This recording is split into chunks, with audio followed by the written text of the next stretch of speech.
in the sole concern for eating our simple path of being hungry.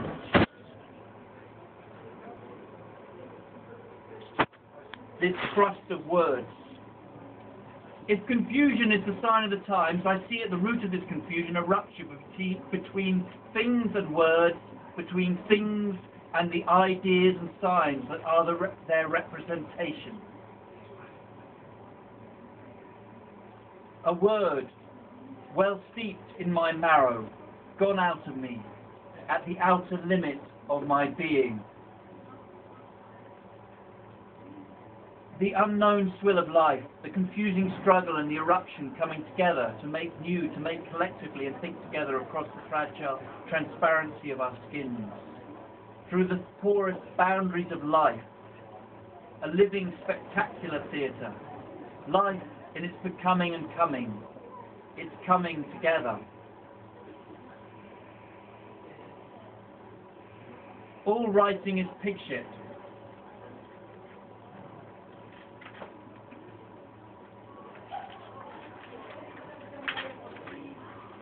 All writing is pig shit. People who leave the obscure and try to define whatever it is that goes on in the head are pigs. The whole literary scene is a pig pen, especially this one. The whole literary scene is a pig pen. I mean, on some side or other of their heads and in a few strictly localized brain areas, all those who are masters of their language, all those for whom words have a meaning, all those who are the spirit of the times have named these currents of thought.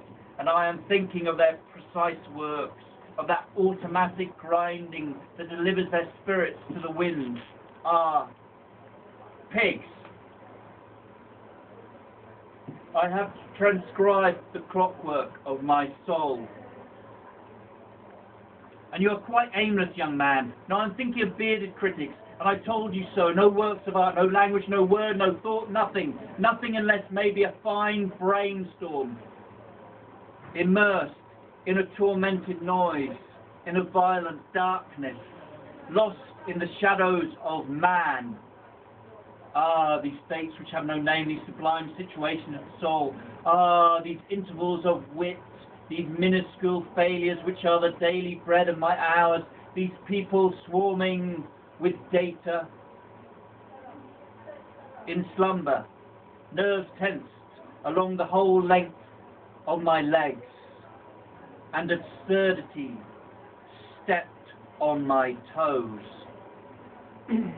It must be understood that all of our intelligence is only a vast contingency, and that one can lose it, not like a lunatic who is dead, but like a living person who is in life and who feels working on himself its attraction and its inspiration. The titillations of intelligence and the sudden reversal of contending parties.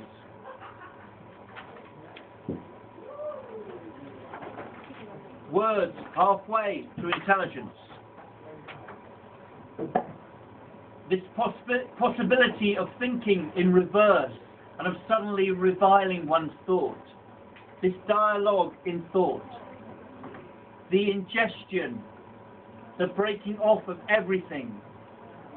And all at once this trickle of water on a volcano, the thin, slow falling of the mind, to find oneself again in a state of extreme shock, clarified by unreality, with, in a corner of oneself, some fragment of the real world. Then all my hair, all my mental veins will have been drained in quicklime. Then my bestiary will have been noticed and my mystics become a hat. Then the joints of stones will be seen smoking, arborescent bouquets of mind's eyes will crystallize in glossaries. Stone area lists will fall, lines will be seen and the geometry of the void understood. People will learn what the configuration of the mind is, and they will understand how I lost my mind.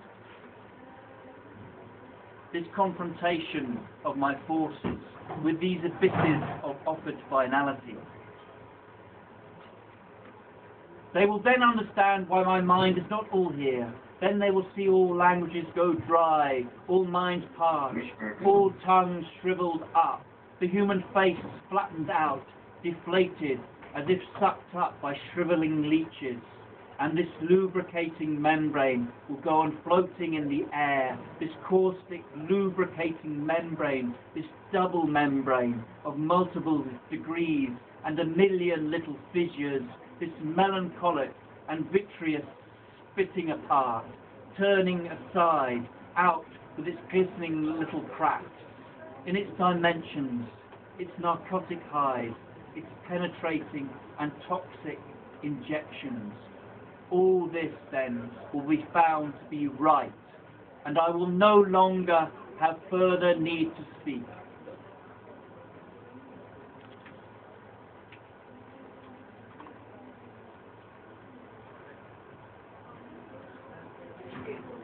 These imperceptions, the whispered transformations of my thought,